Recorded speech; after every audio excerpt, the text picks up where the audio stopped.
Hello, my loves. I am here with a very different guest than we've had before. And so, as usual, I'm very excited about it.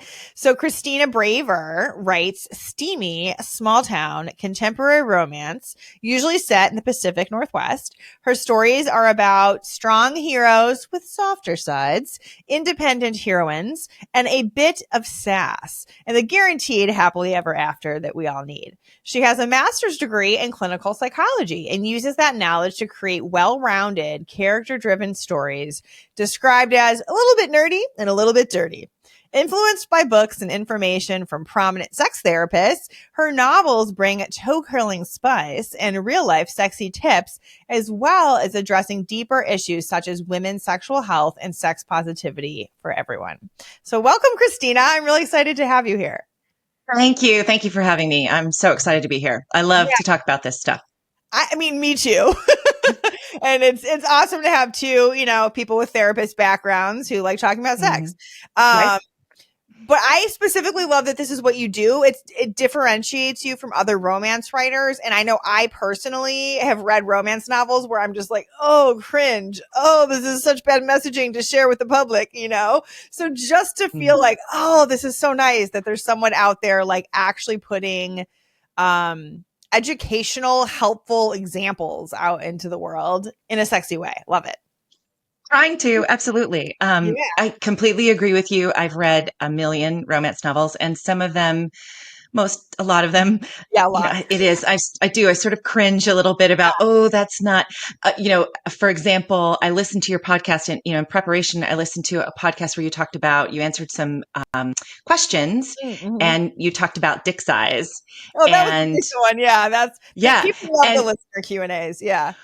Right. And I thought, romance novels, that's kind of one of the things that has perturbed me about romance novels is the dicks are always big and they're always fabulous. It's so good. And that is not realistic.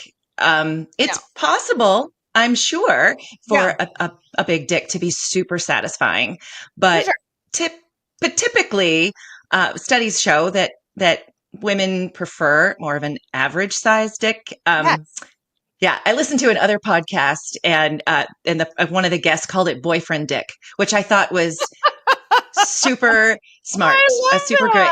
The new new BD, right? Right. The new BDE in the world is not big dick energy; it's boyfriend dick energy. It reminds me of Goldilocks, It's just right.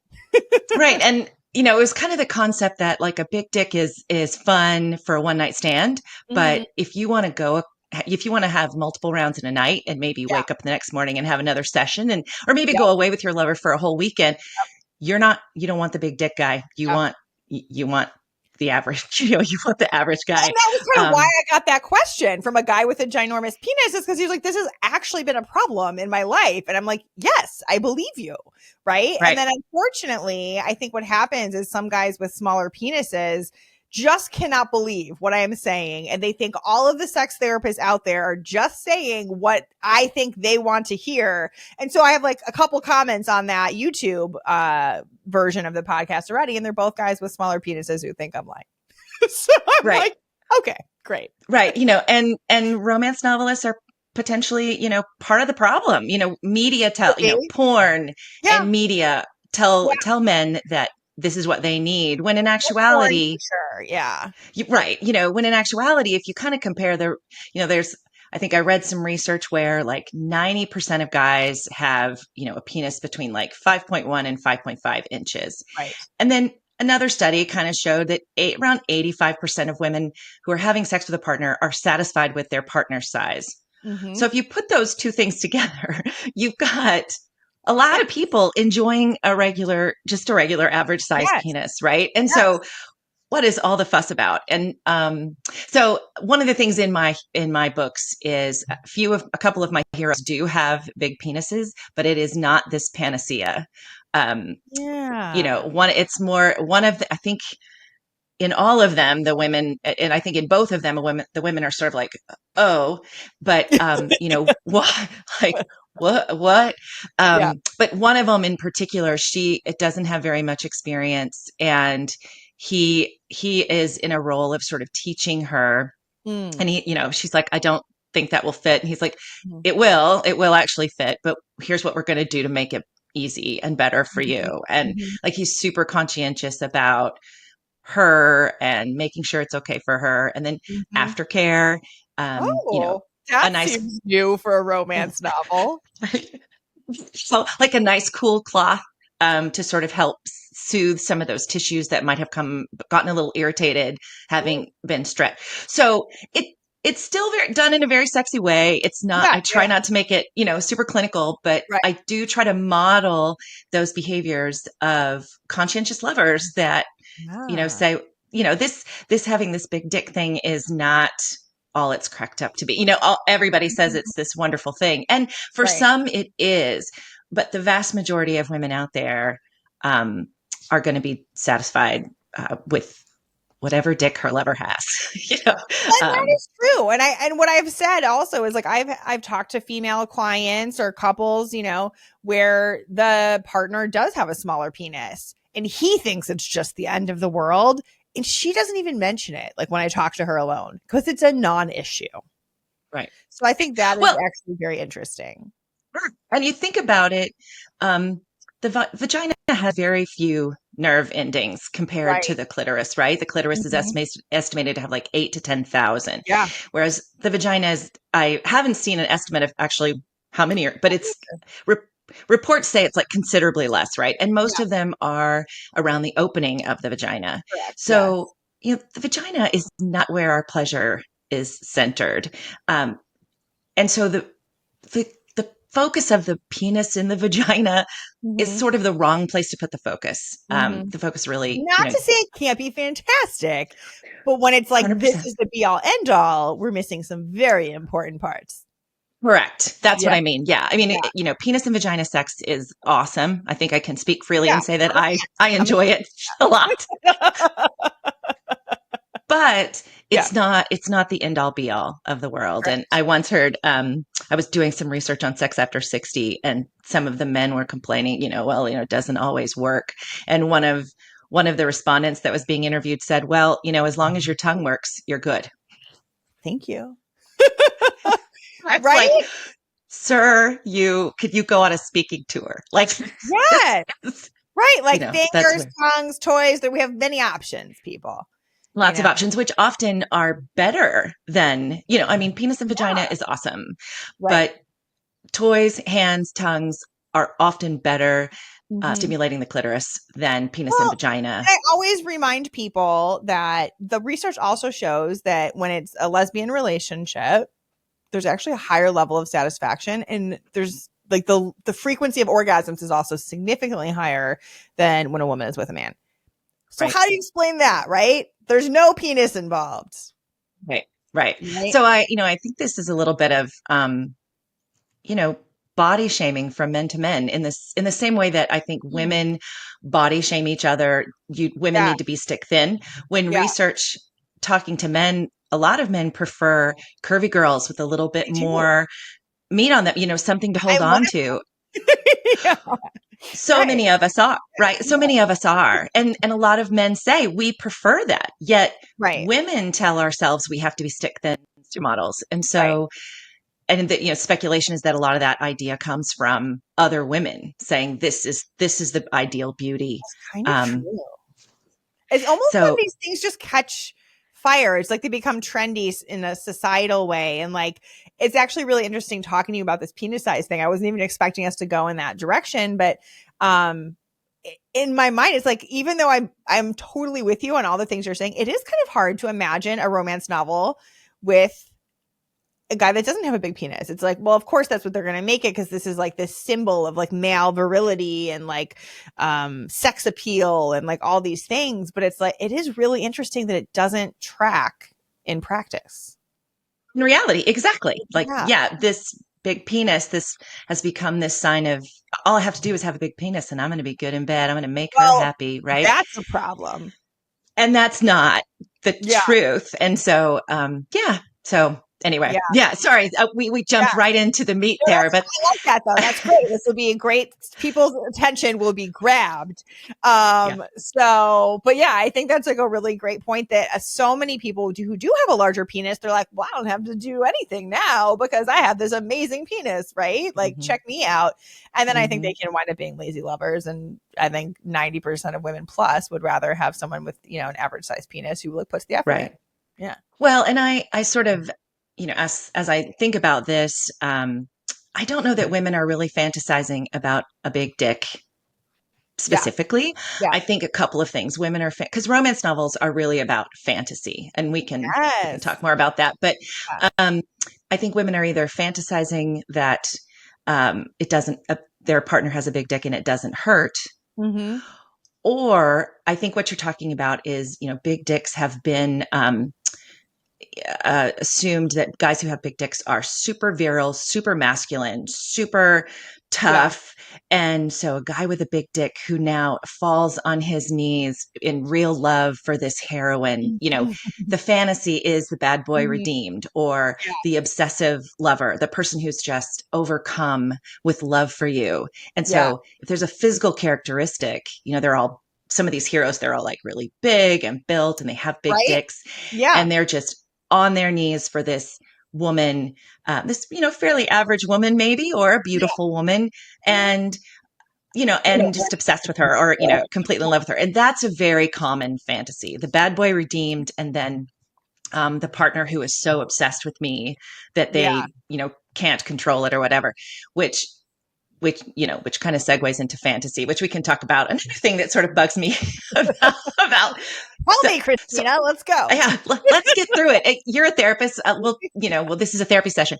Um, so the idea of it's out there that women have what's called rape fantasies, and Oh, and yeah. this is in the world, and it's called a Mhm. rape fantasy, which I struggle with that language because rape is about violence, Yeah. Not and a fan of that.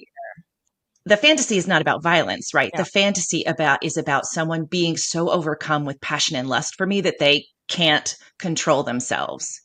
Also Women are deeply not problematic. also deeply I problematic, think but also consensual non-consent is a term. Yeah. correct, exactly. Yeah. But that's one of the beautiful things about one of the fantasies about romances, or one of the Mhm. beautiful things about romances, is you can do all these things in a safe Mhm. space. You can That's have so all of these, true. right? You have a safe space to Your have brain, dreams. your mind is the safest space right there in your imagination. Exactly. Well, and studies show that our brains often light up the same way. Like when we're doing something and then we're reading about something, there are parts of our Mhm. brains that light up the same way. When we're Mhm. watching something or doing something, there's parts of our brains that light up the same way. Like it's Yeah. scary movie at the movie theater, right? Everybody's got their knees up and because their brains think that what's happening on the screen is actually happening to them, right? That's why I don't go to those. It's too real for me. Me either. I don't understand it, but Yeah. I don't want to yuck anybody's yum. If that's your Totally. thing, go Yes. right ahead, but not Yes. me. Yes. Um, but so that's the beautiful thing about romance novels is that it's a safe place to sort of experience some of these fantasies that you might have about Mhm. multiple partners, or a partner who is obsessed with you, or Yeah. the bad boy who's Yeah. dangerous that you would never give, never give the time of day to. I like that. Yeah. In a romance novel, it's totally safe for you to just go all in with this guy. One night stands are super popular in There's romance no novels, right? STIs either. Pardon? There's no STIs if it's in a romance novel. Right. Though we do, I think there's a big push to talk about being clear. Oh yeah, I've been for sure. tested, Yeah, right? yeah. I've I been like tested, that. and I like that. and a big push towards consent.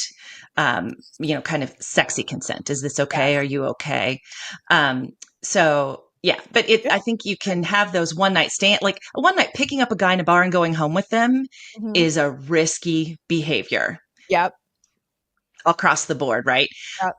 But in a romance novel, I can pick up a guy and go home with him in 5 minutes and True. totally be safe. Mhm. So that's one of the beautiful things about romance novels and I like fantasy. But that. I mean, thinking about this, it's interesting to think about like how the romance novel industry impacts people, and it's making me curious about like how big is this industry? It is huge. It is huge. Okay. $1.4 billion in sales annually. So Okay. romance makes about what all the other genres put together make. Oh my God. Right. That's crazy. So like Hmm. all those like self-help books and everything, romance is just like killing it, knocking those out of the Right. water. Right. Wow. Knocking those out of the water. Yeah.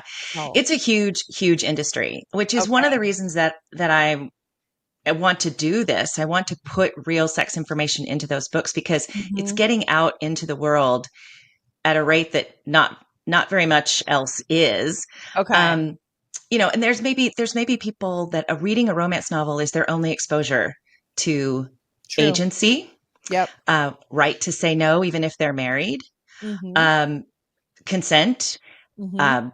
um, what's safe and what's not safe. Mhm. Or it might be their only exposure to a healthy LGBTQ relationship or Sure. interracial relationship. They may have some ideas about what these things are, but then in a romance novel, you have some side characters who are in a Mhm. healthy, great, satisfying same sex relationship.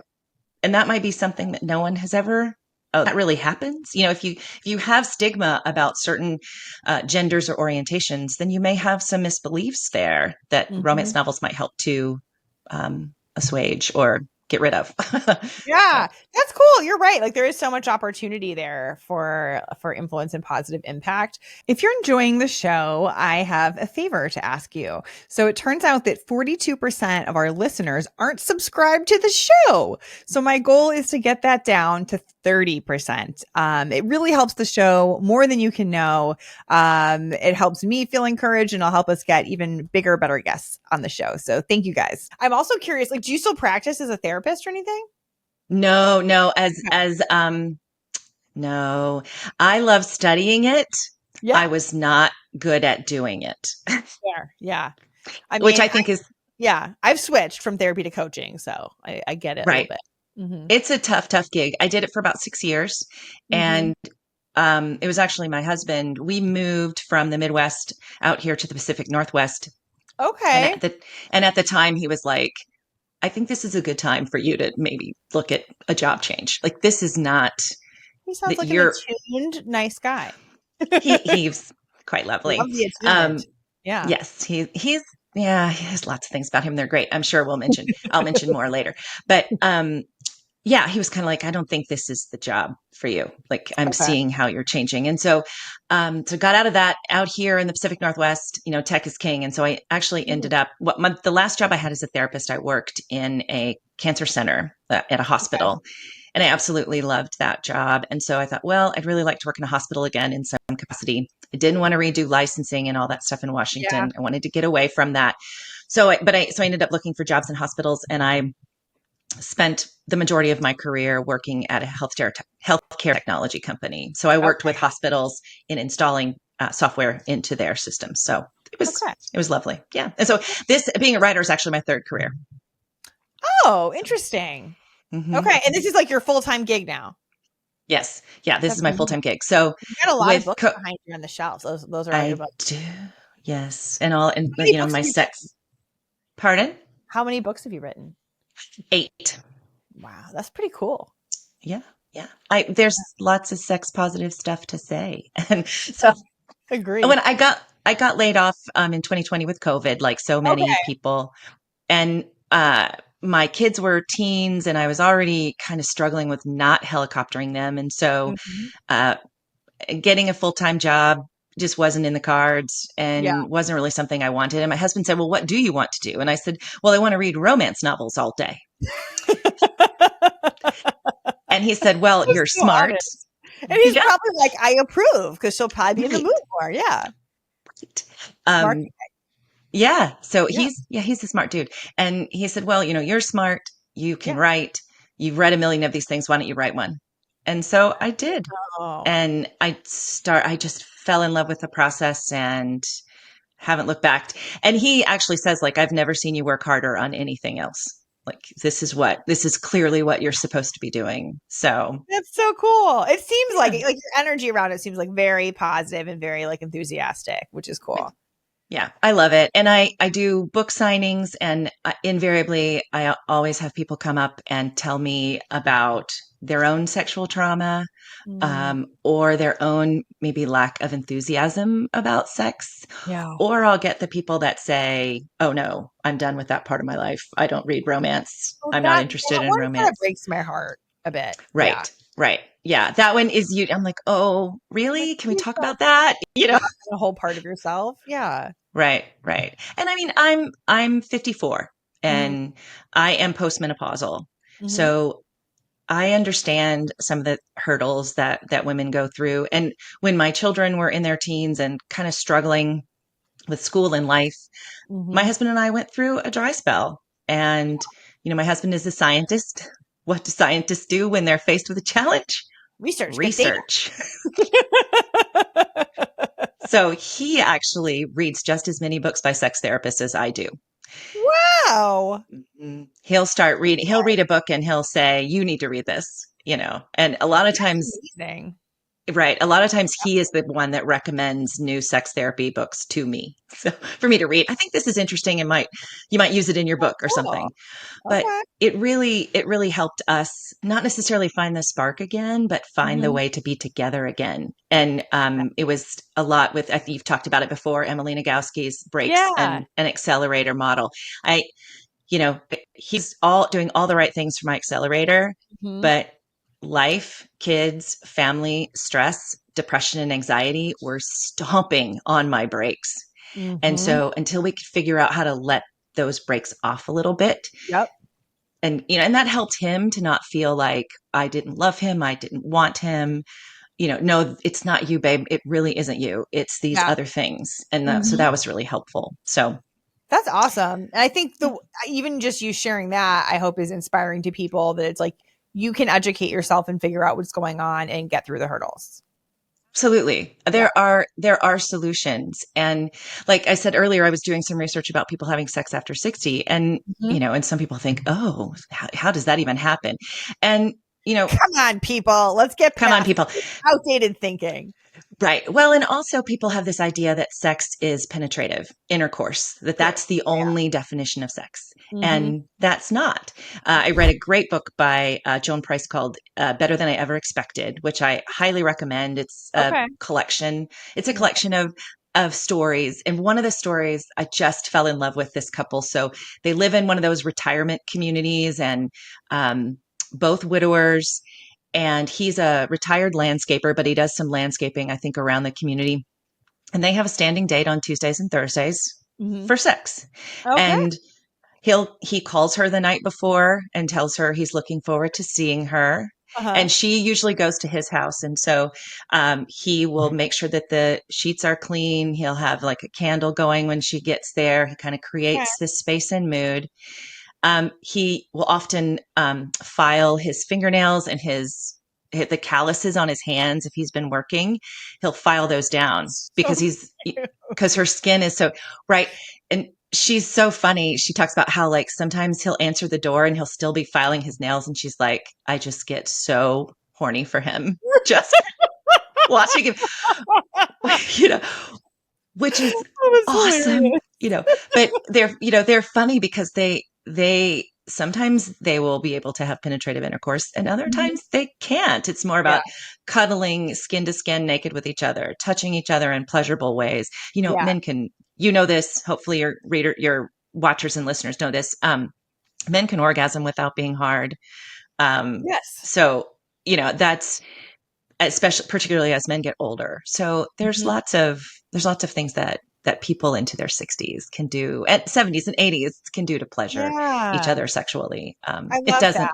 doesn't go away. Because it's like we're all getting older, people, And I've had Susan Bratton on a couple of times, and she's 63 and talks a lot about how she's having the best sex of her life. And one of my favorite sex books is Magnificent Sex by Peggy Klein Platts. And I a haven't lot of read that one. I'm going to read it. it's a really good one.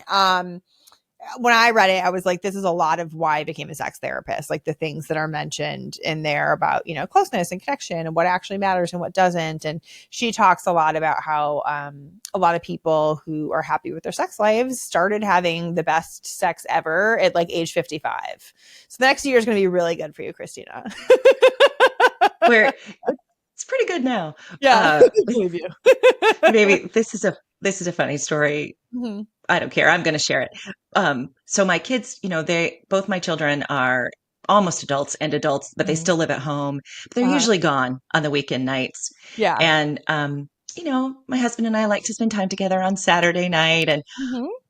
one Saturday night, my daughter came home like an hour early and I was in the shower Okay. and she was hesitant to let us know that she was home because she was like, so afraid that you and dad were going to be in there together.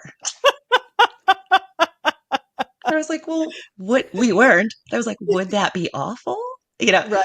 but Yeah. so it's funny. So my kids obviously know that this happens between their father and I. Which they, honestly I think is so healthy because like as I hear you saying this, it's making me think that like America is particularly squeamish. Like the US is particularly squeamish. Whereas I Mhm. feel like people in Europe are so much more chill and like, yeah, I mean, of course everyone has a sex life and it's just I'd like us to get there as a country. I would too. We had, Yeah. when my kids were coming of age, we had this thing called Dutch rules. Because as Okay. in Holland, they have some they have some behaviors and some beliefs in the home. They talk about sex openly. Hmm. It's taught in the schools. It's talked Hmm. about openly in the culture. They Yeah. respect the idea that teens, they want to, they get just as much pleasure out of sleeping, literally sleeping next to each other. And so we weren't so militant about my kid and their partner staying in their room, with the door cracked, but we were like, we think you're too young for intercourse. That's a thing. Here's why. But Yeah. we're not going to police you because we understand like sometimes just that closeness and togetherness is a great thing. Hmm. So we're not Gosh, going to that's so stand at the door. amazing and progressive. I'm so impressed by Well, that. well, we try. We try. Yeah. Yeah. But, I've never but actually I heard would, you say something like that. Yeah. yeah, but, we would call it like, they would be upstairs and I'd be like, Dutch rules, just kind of as a reminder, like, there's a limit to what we're allowing, what we would Yeah, yeah, really yeah. allow. Right. We're giving you a Now, little freedom. Don't take advantage of it. Yeah. right. Yeah. Now, what they did, I don't know. That's their Right. business, not mine. Right. Um, but we did try to inform them and prepare them and allow them safe spaces. And so far, it's worked out. So, Yeah. Right. They're so still they're still there, so they must like you guys. All yeah, right. yeah, yeah. That's really cool. I'd like to hear more about your process if you're open to sharing because like you've alluded to like different research you're doing and so I'm just curious about what kinds of things do you research and like how do you figure out what fantasies people are going to want to read about? Right. Um, That's a great question. So Yeah. usually I'll read a book by a sex therapist and I'll be like, oh, this is really interesting. And then I'll think, well, what childhood wound might someone have that might be related to this? My background in therapy, as you know, like I'm interested in people's wounds and how Yeah. they recover from them and how those wounds impact them as adults, Mm-hmm. in a variety of things. And some research says, for example, and they don't have to be sex related, these wounds, right? Some people have maybe neglectful parents. And so as an Yeah. adult, they have a sexual fantasy or sexual desire to be someone's, all in all. Yeah. That might There's be the way, attachment. they want Mm-hmm. their lover to be just upset, to talk to them about how obsessed they are. Mm-hmm. You're the most beautiful person I've ever seen. I love you. Yeah. Can't wait to be inside you. Yeah. These kinds of Yeah. things. Um, so I kind of think about what are people's childhood wounds and how might that affect them as an adult. Mm-hmm. But then these kind of characters just start to form, and I come up with a story. I'll think about, well, what kind of story do I want to write? Where do I want to write? Like for now, the book I'm working on right now is set in Hawaii because Oh, Hawaii is nice. beautiful and warm, and it's cold and Yeah. rainy Fair. I like that. right? But the interesting thing about this couple is a lot of the reading I've been doing about dick size Mm-hmm. and penetrative sex. So a lot of some of the things that have frustrated me about other romance novels, I'm attempting to sort of do something Okay. different within Yep. this one. and not to give too much away, but this hero is, they don't start out right off the bat, having intercourse, having penetrative Mhm. sex. It's important to him. He says, I don't have penetrative sex with anyone unless I have feelings for them. Because she's Okay. asking him, what's your number? And he's like, what do you mean? And she said, well, how many people have you had sex with? And he said, Mhm. well, what do you mean by sex? And she's like, come on, answer the question. And he says, well, my dick has been in the pussy of 3 women. So I guess my number is 3. But then Okay. he said, but the number of women that I've given an orgasm to or received an orgasm from is an entirely different number, and one that I don't actually know because I didn't write it down in my diary. So Oh, he's very, okay. so he's very sort of like, but he's like, I don't have sex with women. I don't have intercourse with women unless I have feelings for them or unless I'm in a Okay. relationship with them. But I like that you there's had a guy character say that. right. Because that And doesn't, that was yeah. And I feel like right. men are not supposed to or allowed to say that. You're right. I think there are men who, there's a lot of men who, certainly boys coming of age, feel like they have to have all these partners and Hmm. they're supposed to, in order to show their virility, conquests and things like that. Well, Yeah. what if I love my girlfriend and I only have ever had sex with her? Am I Hmm. less of a man? You know, No, that's crazy. and I just think there's a lot more men out there who want to have meaningful relationships and want those things to be validated and held up as masculine and Yeah. attractive and desirable, right? So right, that was intentional that I made him the one. And she even, she kind of, in that scene, she kind of loses pallor. And he's Okay. like, what's wrong? And she says, well, my number's bigger than yours, and that's never happened to me before. you Heaven know forbid. right. And so that there's that, she kind of has that moment of, you know oh, this isn't so, from the bat, from the get-go, this This couple is is great. already You're just a little different. challenging the cultural norms all over the place. I'm like very pleased with this. I'm trying to. I mean, again, romance is all about fantasy. And Yeah. so, my heroes, my stories don't always follow the fantasies the way that people and readers want them to. But there's Interesting. a billion books out there that those readers can read. Yep.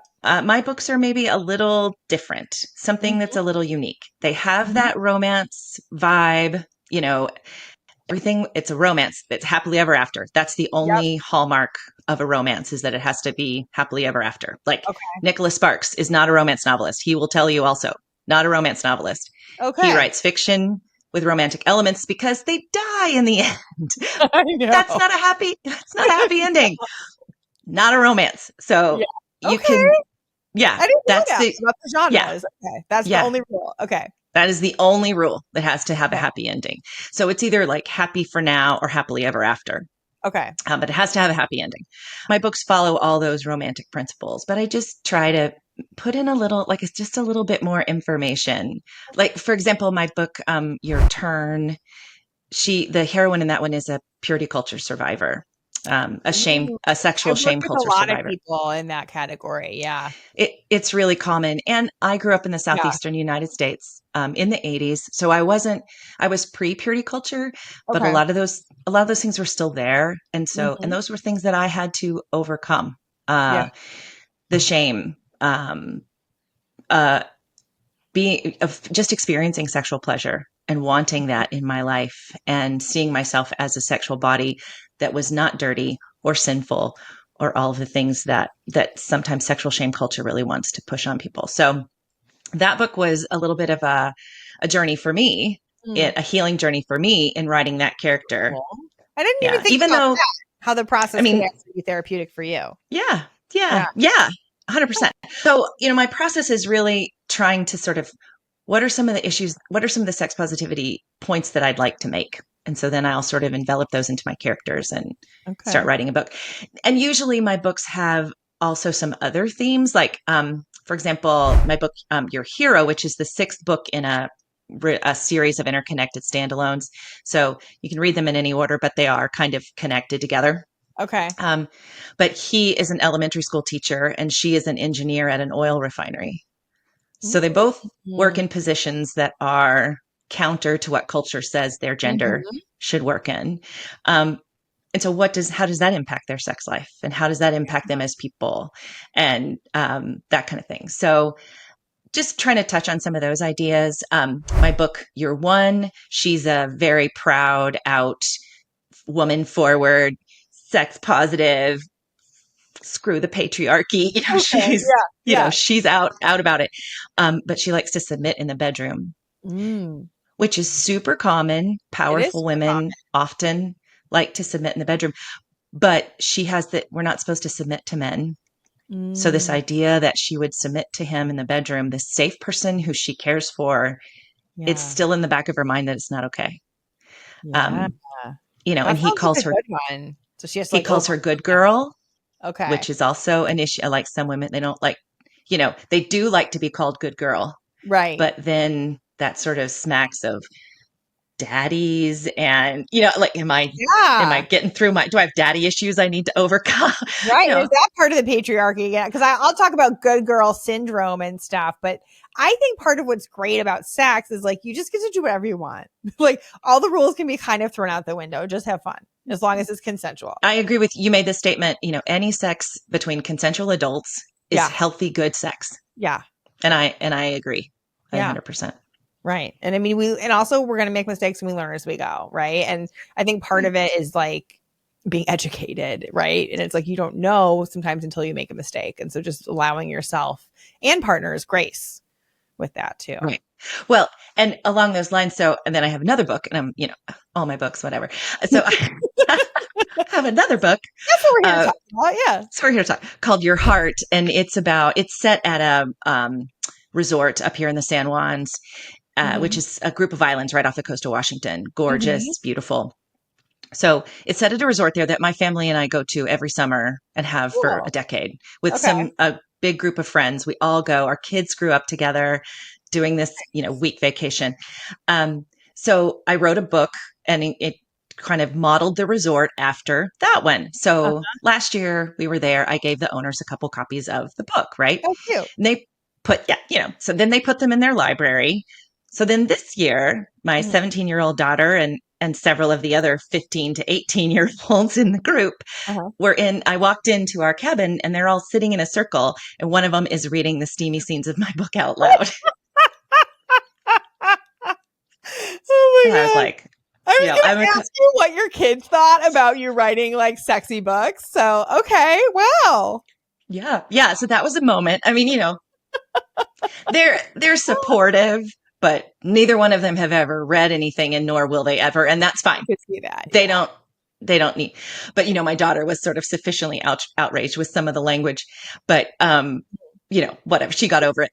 But it was a sex positive parent moment, right? So I'm like, okay, I'm in this, here we Yeah. go. So I said, look, one of the things that romance novels do is help to model certain behaviors, certain activities, and normalize those things for people who might be intimidated by them. Yeah. So I was like, so does anybody have any questions? And there was like a couple of things that came up, and I said, for example, cunnilingus. Mm-hmm. Are any of you intimidated by cunnilingus? And one of the boys was like, I am. Like, Oh my God. This is he so didn't cute. even hesitate, right? Someone else's kid is like, I'll talk about this So with you. Sure. I was like, I know. So cute. So I say a couple things, and then I promptly go out and tell his father that this happened. I was like, Right. this should be Right. Just something. so you know, Maybe a I'm a combo sex is advocate needed here. child. Yeah. But so many of us don't get good quality sex education. Like zero. I mean, unless they Right. have a parent like you, like your kids will actually have good sex education. But I mean, I think that's like 1% of the population. Right. And they're Yeah. getting their sex education from porn. A lot of it's Yeah. coming from porn, Which is not which, intended to be education. well, and I say to people, using porn to get educated about sex is like using Star Wars to become a pilot. Like, it isn't Ooh, that's realistic, an analogy. right? I mean, it's not Right. We're realistic. just inflating things entirely. Right. It's a fantasy that the Millennium Falcon or those TIE fighters can even fly at Yeah. all. Like, come on. They defy the laws of physics. Right. So people are, with kids without quality sex education, are turning to other sources that are not helpful, Yeah. and someone said, lack of sex education doesn't create a lack of sex. It creates a lack of healthy, pleasurable sex. Right. So, Yeah. we need to educate people. And And so also some, like female focused. Like, like right. I mean, and understandably, like I did some research into this because I was like, is porn ruining everything? And then I found some article written by a porn actress, and she was basically like, it's not our job to educate people. Our job is to entertain, and our job is to cater to the clients who pay, 2/3 of which at least are men. So it makes sense, or it was even probably more than that. But I think it was like there was twice as many blowjobs shown as like people going down on women in mainstream porn.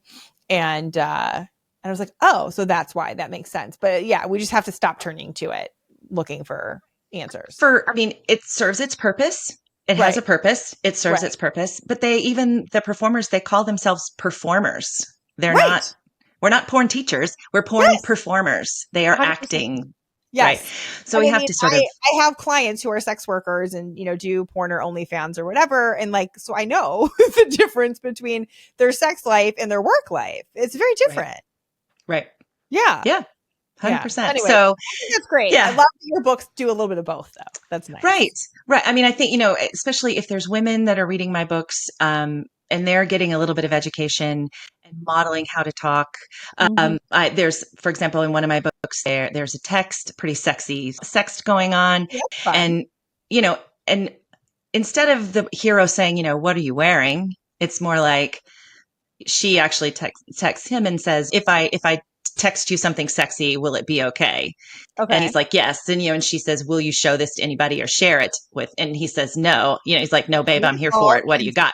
Yeah. He's like, no, whatever it takes for you to sext me, I will do, sort of, and so she's like, what I can't stop thinking about. And then he's like, what? And so then she goes on to talk about, the feeling of him inside her and how she can't wait to experience that again. And, modeling some of those ways to sort of healthy ways to enter into a sext with someone, because sexting is fun, but it also needs to be safe, and it needs to be set boundaries and considerate, and all that stuff doesn't have how to well you be know the person, right? And how trustworthy are they? right. And even even then, it's always good to maybe set up a couple of boundaries if you haven't yet done that. So some people talk about, I don't want to ask for consent, and consent is so, it takes me out of the moment. I read a book by Peggy Ornstein called Boys and Sex, which you may be familiar with. And she kind of interviewed men that's a good one. She wrote Girls and Sex, which was super popular. And so then as a follow-up, she wrote Boys and Sex. She interviewed, men between 18 to 24 about their sex lives. And there was a chapter about consent, and, some of it was disturbing information, but there was one guy who said, oh, I love consent, because like I ask her questions and she says, yes, I want more of that. Yes, I like that. Yes, that's good. He's like, I kind of like reinforcement. And yeah, that's actually, so he was like, I love that way of looking at it. And I think I love that the way you're doing it in your books, it's like, it's not like, oh, we have to have this super unsexy conversation. It's like all part of a sexy interaction, because that's the biggest complaint I get from people. It's like, oh, but that kills the mood. And I'm like, no, it does not have to kill the mood. And I've had people kind of be like, ooh, I really want to kiss you right now. And they wait for me to say it's okay. But it was like actually very sexy the way they sort of like whispered that, And I'm like, okay, I'm kind of getting my wheels spinning now, So I think there's like absolutely sexy ways to do it. It's, and if someone, gives you that feedback, you can flirt back with them, that gives you an opportunity to reward them. Well, where do you want to kiss me? Oh, okay. So now I love that. So like consent turns into dirty talk. Yes, please. I mean, it doesn't have to be, clinical. Like it can be fun. So I try to model that in some of my romance novels as well. Could you read us like a little excerpt? Yeah. So she says, her name's Ione. His name is Travis. Okay. And this is in Travis's perspective. I write dual POV. So one chapter in her perspective and one chapter in his. So this is in Travis's perspective. So she says, can I tell you something sexy? And he says, I grinned and tightened the damp towel at my waist. Fuck yes. You wouldn't ever show it to anyone else. No, my eyes only, always. I can't stop thinking about how good you felt inside me bare. Oh, I was here for this. Me neither, babe. You were incredible. Hot and tight. I can't wait to do it again. Same, she says. You on top this time, or holding me up against a wall. Now there was an image. My dick jumped against the heavy terry cloth, and I leaned my butt against the counter. No way I was shaving with text like this coming in. My dick is already picturing it, he says. I went shopping in Seattle yesterday. A sexy place on Pike Street. What did you buy? He's thinking lingerie, bondage collar, chocolate for me to lick off her nipples. My mind raced. She says, it's for me to wear. And he says, maybe, yes. I was on fucking pins and needles. She says, maybe for you to rip off at the wall. I swallowed and shoved the towel off my body. My dick sprang up and I gave myself a long stroke. I could text with one hand. I love that's a great end to that section. So then, mayhem ensue. Like they continue on. Perfect segment. Thank you so much. This has been like such a delightful conversation. Yes, thank you. And I'm really going to honestly keep your books in mind for clients who are looking for resources that are still going to be like sex positive and, contributing positively to their sex life. Yeah. One of my books, my first book, she has severe endometriosis, which as you know, causes really painful sex. And it's not something we talk about. 6 million women in America suffer from endometriosis, but we don't talk about it because it's related to our periods and our periods are dirty. But, she kind of has to go on this journey and to have what she unfortunately has to have a hysterectomy. And then she kind of goes on this journey to have, okay, I can't do this thing in my life. So let me do this thing in my life and find out what all fuss is about pleasurable sex. And, she meets a guy and he thinks he's got this whole sex thing down, but turns out she's a little complicated. And so, that relationship has to go through some conversations. And so, so I really hope that I hope that maybe people that read my books, if there's women who suffer from endometriosis, might read that book and then share it with their partner and say, like, can we talk about this? Or, or make it studies or women have reported that having sex from behind, if you have endometriosis, having sex from behind is a more comfortable position. Okay. But that's a taboo position, right? And so if maybe one of those women, it shouldn't be, but it is, I guess. And so, I'm hopeful, that people will read my books in that situation and maybe think, oh, well, maybe let me try this. Maybe it's not so taboo. So I love that. Yeah. Well, I think this is great that you're like having a great time, helping other people have a great time, and sneaking in like lots of awesome sex positivity and education too, and challenging like the culture. So I hope so. Yeah, that's what I love. I love it. So I'm going to do it forever, I think. I'm excited for you. So where can people find you in your books, especially? Yes. Well, the best place to find me is on my website at ChristinaBraver.com. I have a resources tab, which has a list of all the books from sex therapy, my favorite books from sex therapists and other topics that I've researched. So that's a great resource. And then you can find my books on Amazon.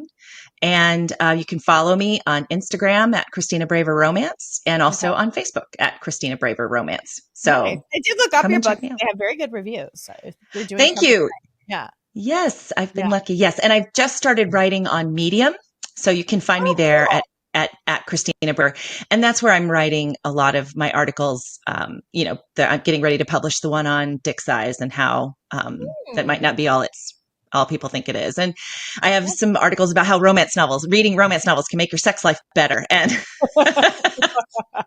different things like that. So find me on Medium as well. Okay. All right, cool. Well, yeah, we'll link to all of those things in our show notes for the episode. But thank you so much for being here, Christina. This was really a treat. And thank you everyone for listening. We will catch you next week on Ask a Sex Therapist. Hey, everybody. Thank you so much for listening to the show. We are very happy to have you here. If you are a new listener, you are very, very welcome. If you guys ever need to reach out to me, you can do that through my website, heathershannon.co. Again, that's heathershannon.co. And don't forget to follow the show. It's such a small thing. It takes a second. It's free and it helps the show so much. So if you want more people to get this kind of honest and uncensored sex education and relationship advice. Follow it, share it with a friend. If you're on YouTube, subscribe, hit the notification bell, and we will catch you next time, everybody.